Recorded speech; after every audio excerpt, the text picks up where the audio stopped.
हे friends, स्वागत है आप सभी का movie stock movie explain channel पे, जिस पर आज मैं रीकैप करने वाली हूँ लास्ट ऑफ अस के सीजन 2 के एपिसोड 3 को। तो चलिए अब आपका टाइम बिल्कुल भी ना वेस्ट करते हुए शुरू करते हैं इस वीडियो को, वो भी स्पॉइलर वार्निंग के साथ। लेकिन उससे पहले मेरी एक छोटी सी रिक्वेस्ट, वीडियो को लाइक, शेयर और चैनल को सब्सक्राइब करने की।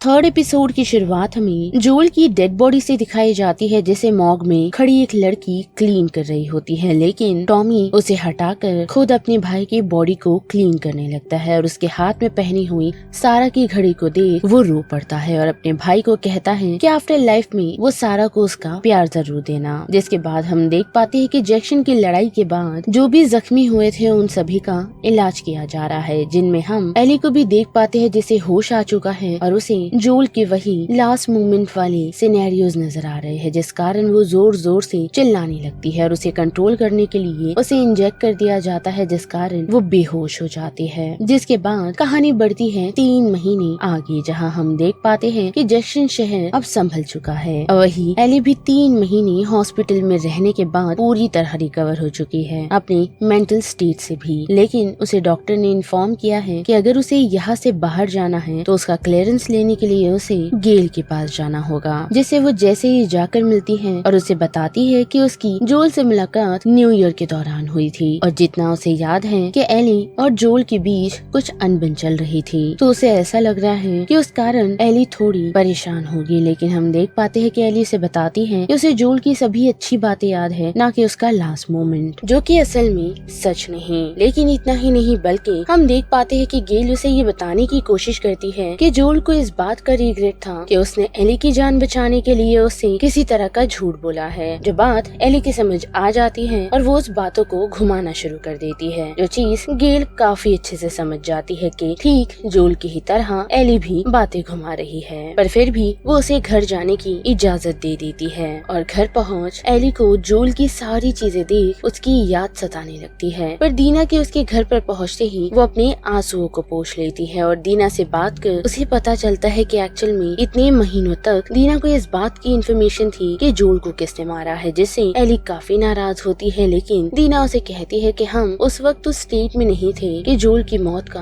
हम बदला ले सके। पर फिर वो उसे उन मेंबर्स की इन्फॉर्मेशन देना शुरू करती है जो कि WLF के थे, यानी कि वॉशिंगटन लिबरेशन फ्रंट के मेंबर्स थे और उनके बेस सिएटल में है। साथ ही वो उसे ये भी बताती है कि जैक्सन की बातचीत से उसे इतना तो जरूर पता चला है कि WLF मेंबर्स काफी कम हैं। जो इन्फॉर्मेशन लेकर एली सीधा टॉमी के पास पहुंचती है, जो दीना पर थोड़ा नाराज होता है, लेकिन चीजें उसे भी समझ आ जाती है। पर फिर भी इन्फॉर्मेशन होने के बावजूद वो एली को सिएटल जाने की इजाजत नहीं देता, बल्कि काउंसिल मेंबर के कंफर्मेशन के लिए रुकने के लिए कहता है, जिसे एली उसके भाई के नाम से मैनिपुलेट करने की कोशिश करती है। लेकिन टॉमी नहीं होता और उसे काउंसिल मेंबर के रिस्पॉन्स का वेट करने के लिए कहता है। जिसके साथ साथ जंगलों की तरफ, जहाँ हमें सेराफाइट्स ग्रुप दिखाए जाते हैं, जो गेम में बेसिकली एक कल्ट की तरह है, जिनका बिलीफ एक फीमेल प्रॉफिट की तरफ है। साथ ही उन लोगों का ये मानना है कि कॉर्टिसेफ वायरस इंसानों के लिए एक श्राप की तरह धरती पर भेजा गया है। साथ ही साथ हम ये भी देख पाते हैं कि WLF और सेराफाइट एक दूसरे के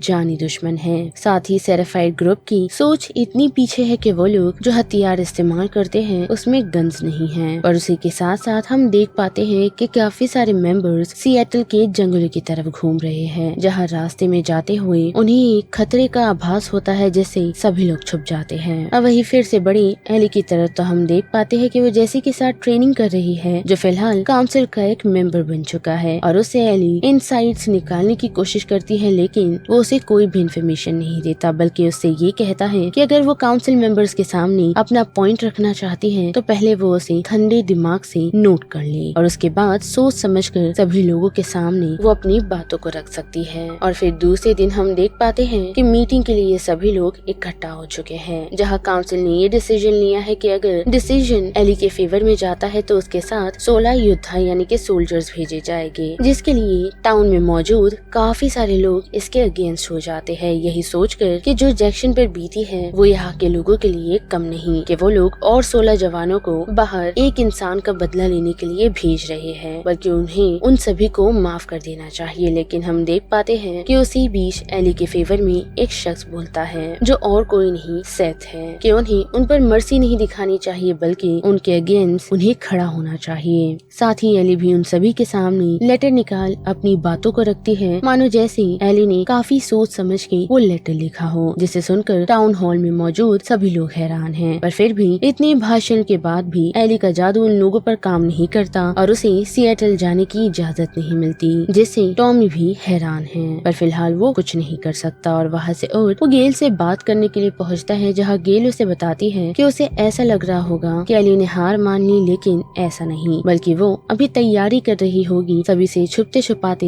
यहाँ से भागने की, क्योंकि उसे एनी हाउ बदला चाहिए। साथ ही जो थिंकिंग टॉमी जोल के प्रति रख रहा है कि उसी ने एली को इस तरह बनाया है, तो उसमें जोल की गलती नहीं, क्योंकि अगर जोल नहीं भी होता तो एली इसी तरह से सभी सिचुएशन में ऐसे ही रिएक्ट करती। और वही दूसरी तरफ हम देख पाते हैं कि एली जो सच में यहाँ से भागने की तैयारी कर चुकी है, वो भी काफी सारे हथियारों के साथ, जो चीज डीना को भी पता थी और वो उसका साथ देने के लिए उसके घर पहुँचती है। साथ ही वो काफी सारी चीजों का अरेंजमेंट भी करती है जो उन्हें रास्ते में काम आ सकते हैं, और उन्हें जैक्सन से बाहर निकलने में मदद और कोई नहीं बल्कि सेथ करता है, जो जाते हुए एली को उसकी स्नाइपर थमा देता है। और जैसे ही वो लोग सिएटल की जर्नी शुरू करे उससे पहले एली जोल की कब्र पर जाती है, जहाँ जाकर वो कुछ कॉफी बीन्स रखती है, जो यही दर्शाता है कि जोल को कॉफी कितनी पसंद थी। हालांकि जोल के इस कॉफी लव को इन दोनों ही सीजन में अच्छे से कवर नहीं किया गया, और रास्ता पार करते हुए रात हो जाती है और दोनों ही टेंट लगाकर आराम करने का डिसीजन बनाते हैं। और रात के वक्त हम देख पाते हैं कि दीना और एली उस रात की बात कर रहे हैं जिस रात नशे की हालत में उन दोनों ने एक दूसरे को किस किया था, जिस कन्वर्सेशन में हमें क्लियरली समझ आता है कि वो दोनों एक दूसरे से थोड़ा अट्रैक्ट हो चुके हैं। और सुबह होते ही वो लोग फिर से अपनी सफर को कैरी करते हैं, जहाँ हम देख पाते हैं कि रास्ते में उन्हीं सेराफाइट्स की डेड बॉडीज मिलती है, जिसमें एक छोटी बच्ची भी होती है, जिसे देखकर डीना को